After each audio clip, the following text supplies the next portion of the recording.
You ask Tiger to solve. This deals with linear equations with one unknown. The final result is W equals 5/12. Let's solve it step by step.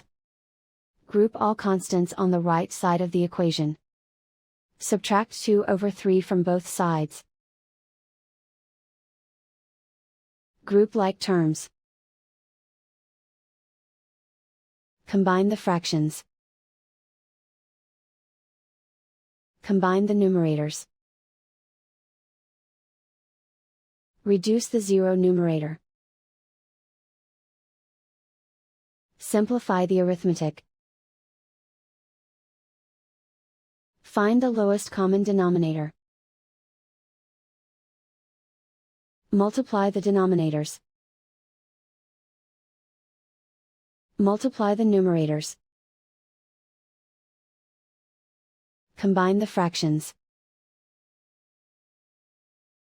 Combine the numerators. Find the greatest common factor of the numerator and denominator. Factor out and cancel the greatest common factor.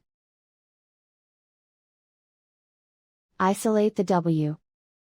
Divide both sides by -6. Cancel out the negatives.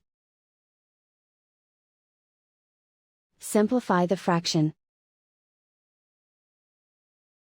Simplify the arithmetic.